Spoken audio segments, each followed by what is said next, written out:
Am I the whole for rejecting my dad's efforts to repair our relationship because he chose his wife over me? I, 21 lost my mom before I was old enough to remember her. She passed away when I was still a baby, and for most of my early childhood, it was just me and my dad. We were close.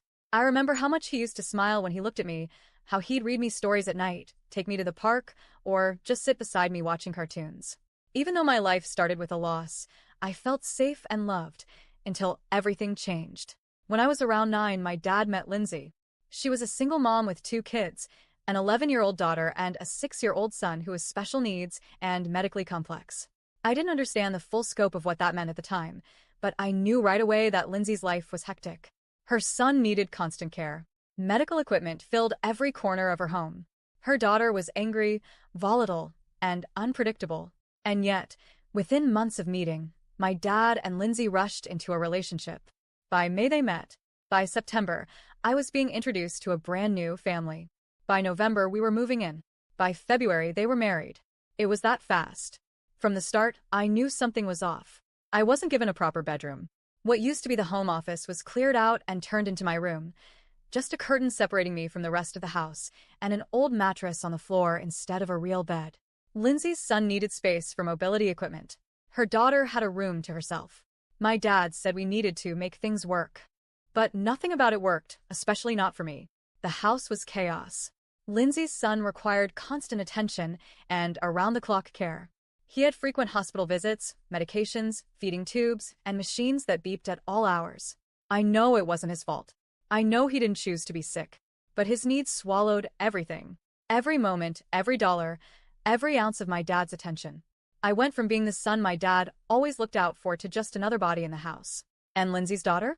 She made life even worse. She was always angry, always screaming. She broke things, expensive things, like her brother's medical equipment. She snuck out of the house, stole money, got drunk, started using drugs. She was violent, too. She shoved me if I was in her way, cursed at me daily, once even dragged me by the legs out of the makeshift bed that was supposed to be mine. And through all of it, my dad stayed silent. Even when I begged him to leave, I told him, more than once, that I missed the way things used to be, just the two of us, that I didn't feel safe or wanted. But he told me we made a commitment, that he couldn't walk away from Lindsay and her kids, because good people don't do that. He told me he deserved to be happy, that Lindsay was his second chance at love. Your mom was my first shot, he said. I lost her. I can't lose Lindsay too. He told me I'd understand someday. When I was 13, Lindsay's son had a medical emergency and ended up in the hospital for over a month. Lindsay stayed with him 24/7, and my dad was either at work or with her. I went 6 weeks without seeing him. 6 weeks. I was a kid, barely a teenager, and I was left with a note that said, "Go to friends' houses if there's no food." That was it. No check-ins. No hugs. No, how are you doing? Just silence. And constant verbal and physical torment from Lindsay's daughter. I barely slept. I barely ate. I spent most of that time hiding behind a curtain, trying to make myself invisible. When I turned 15, Lindsay started treating me like a full-time babysitter. She expected me to help with chores, do errands, pick up after her son. When I said I didn't want to, my dad told me I was being disrespectful to my new mom. That's what he called her. My new mom. I snapped.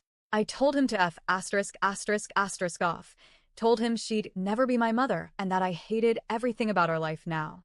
I said nothing good had come from him marrying her. That was the beginning of the end. We had more fights after that. Lindsay cried and said she loved me and that her son adored me and would be devastated if he knew I saw him as nothing but a burden. But that's what I was, burdened. I was forced into a life I didn't choose, where my needs never mattered. So when I was 17, I left. No warning. No plan. No money. I just walked away. I left a note for my dad, just like he had done for me, and disappeared. He filed a missing persons report, but when the police found me, I told them I was safe and refused to return. I managed to stay off the radar until I turned 18. Then I was free. Eventually, I found my mom's family. Turns out, my maternal grandparents had been trying to find me for years, but my dad moved and never gave them contact info. When I reconnected with them, they welcomed me with open arms. Now I live with them, and for the first time since I was a little kid, I feel like I have a real home again. I hadn't heard from my dad for years, until a couple of months ago. He found me.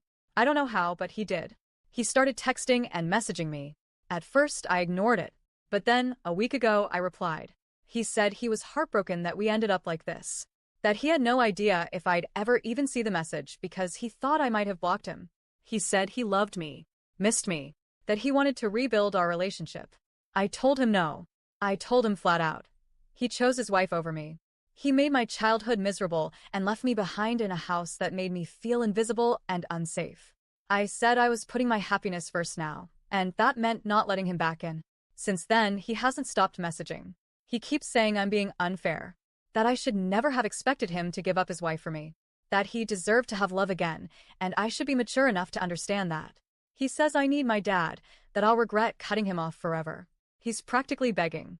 It's desperate. Sad even. But I still feel like I'm doing what's best for me.